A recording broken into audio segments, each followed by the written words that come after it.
ఇక వైకుంఠ ఏకాదశి సందర్భంగా తెలుగు రాష్ట్రాల్లోని వైష్ణవ ఆలయాలైతే భక్తులతో కిటకిటలాడుతున్నాయి.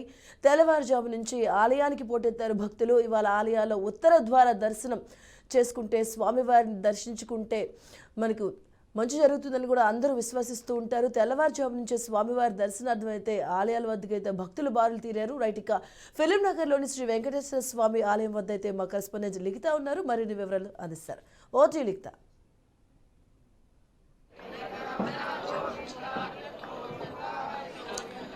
రైట్ మధు, ప్రస్తుతం మనమైతే ఫిలిం నగర్ లోని వెంకటేశ్వర స్వామి ఆలయం వద్ద ఉన్నాము. ఉదయం 4 గంటల నుండి అయితే ఇక్కడ భక్తులు పోటెత్తారని చెప్పుకోవాలి. దీనికి సంబంధించి ఇప్పటికే మనం విజువల్స్ లో కూడా క్లియర్ గా చూడవచ్చు.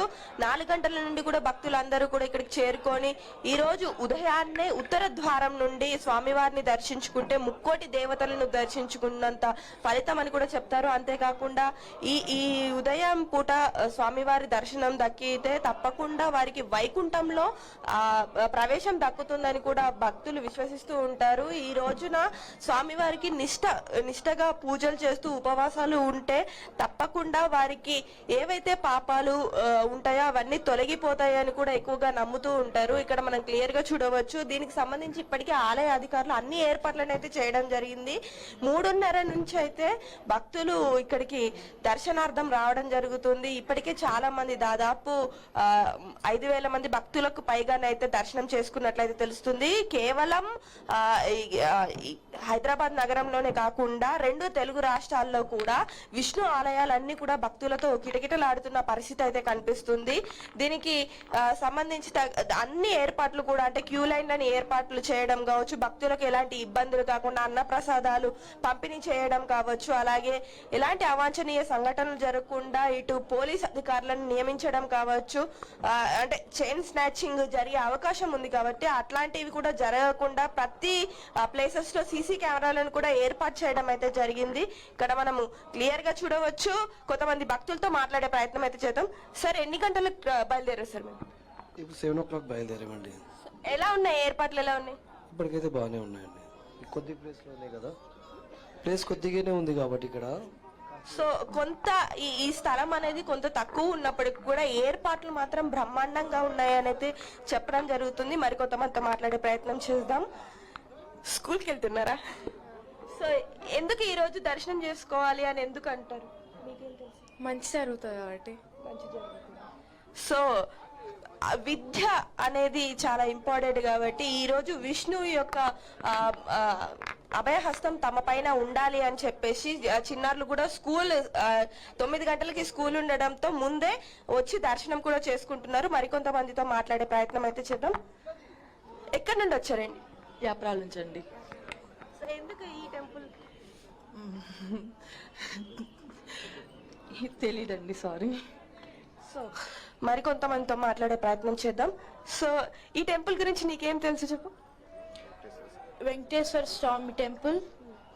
ఈ టెంపుల్లో మాకు దర్శనం చేసి చదువు బాగా రావాలని, మేము దేవుడి దగ్గర చల్లగా ఉండాలని కోసం ఇంతనే అండి.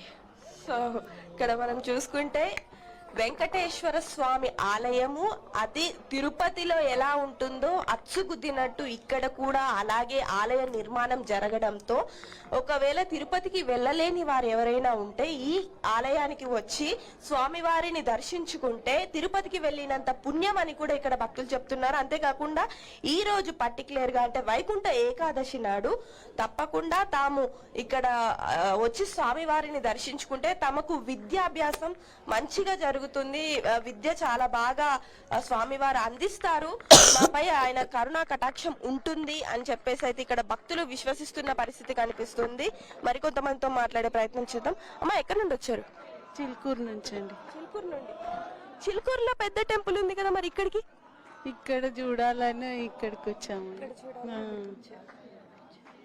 సో చిలుకూరిలో బాలాజీ టెంపుల్ ఉన్నప్పటికీ కూడా ఇక్కడ స్వామివారి దర్శనం చేసుకోవాలి అన్న ఒక్క ఇదితోనే ఇక్కడికి రావడం జరిగిందని చెప్తున్నారు. అంతేకాకుండా పితృదేవతలకు కూడా ఈ మాసం చాలా పుణ్యకరమైన మాసము. ఎవరైతే మోక్ష లోకాలకి వెళ్ళలేని పితృదేవతలు ఉంటారో వారికి కూడా ఈ రోజు మనం శ్రద్ధగా పూజలు చేసి, అంటే విష్ణుమూర్తికి శ్రద్ధగా పూజలు చేసి వారి యొక్క ఏదైతే గండ దీపం వెలిగిస్తామో ఆ దీపంలో వారికి దారి దొరకడంతో పాటు వారికి మోక్షం లభించడం, వైకుంఠంలో స్థానం లభిస్తుంది, నేరుగా విష్ణుమూర్తిని దర్శించుకునే భాగ్యం లభిస్తుంది అని కూడా పురాణాలు అయితే చెప్తున్నాయి. అంతేకాకుండా గీతలో శ్రీకృష్ణుడు కూడా గీతను అర్జునుడికి బోధించిన రోజు అని కూడా చెప్తూ ఉంటారు. పురాణాల ప్రకారం చూసుకున్నట్లయితే ఏదైతే యుద్ధం జరిగినప్పుడు శ్రీకృష్ణుడు అర్జునుడికి బోధ చేసిన రోజు అని కూడా చెప్తూ ఉంటారు. తన వారితోనే అతను యుద్ధం చేయాల్సిన సమయం వచ్చినప్పుడు తను ఎంతో కృంగిపోయి ఇబ్బంది పడుతున్న సమయంలో గీతను బోధించి తాను చెడును చంపుతున్నాడు, తన వారిని కాదు అని పూర్తి స్థాయిలో అర్జునుడికి వివరించిన రోజు అని కూడా చెప్తూ ఉంటారు. సో కొంతమందితో మాట్లాడే ప్రయత్నం చేద్దాం. అమ్మ, ఎక్కడి నుండి వచ్చారు? ఇక్కడ మాది సొంత ఊరు తిరుపతి, ఇక్కడ ఉంటాము. ఇక్కడ చాలా బాగుంది. సో ఇక్కడ చూసుకున్నట్లయితే ఏర్పాట్లు చాలా అద్భుతంగా ఉన్నాయి. అంతేకాకుండా తిరుపతి నుండి కావచ్చు, చిలుకూరి నుండి కావచ్చు, ఇతర కేవలం హైదరాబాద్ మహానగరం నుండే కాకుండా ఇతర రాష్ట్రాల నుండి కావచ్చు, ఇతర ప్రాంతాల నుండి కావచ్చు, ఇక్కడికి ఈ ఏదైతే టీటీడీ టెంపుల్ ఉందో ఈ గుడికి చేరుకొని ప్రతి ఒక్కరు కూడా స్వామివారు తిరుపతిలో ఎలా ఉంటారో ఇక్కడ కూడా అలాంటి ఒక నిర్మాణమే ఉండడంతో అక్కడ ఆయనను దర్శించుకుంటే ఎంత పుణ్యమో ఇక్కడ కూడా ఆయనను దర్శించుకుంటే అంత పుణ్యం అని చెప్పేసి ఇక్కడ భక్తులు విశ్వసించడం అయితే జరుగుతుంది కదా. Right, thank you Likhita.